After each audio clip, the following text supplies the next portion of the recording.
Ne yakın komşu olduk bu dünyada, ayrı ayrı doğulduk bu dünyada. Ahır gelip bir olduk bu dünyada.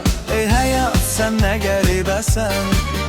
Sen ay kimi baktın mənə, sen gün kimi baktın mənə. Gözlerinin qarasıyla güldü ömrüm baktı mənə.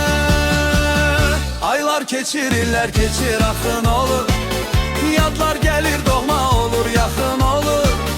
Məhəbbətlə ötən ömür nağıl olur. Ey həyat sən nə qəribəsən, ey həyat sən nə qəribəsən.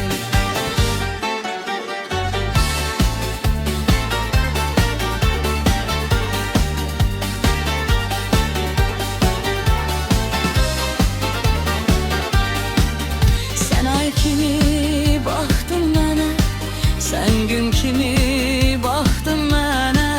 Gözlerinin qarasıyla güldü ömrüm baktın mənə. Aylar keçirirler keçir axın olur, yadlar gelir doğma olur yaxın olur. Məhəbbətlə ötən ömür nağıl olur. Ey həyat sən nə qəribəsən, ey həyat sən nə qəribəsən.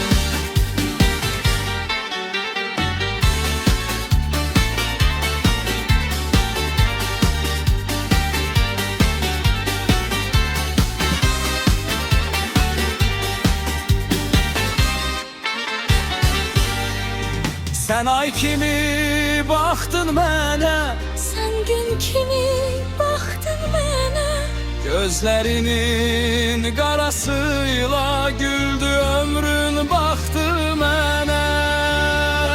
Aylar keçirirler keçir axın olur, yadlar gelir doğma olur yaxın olur.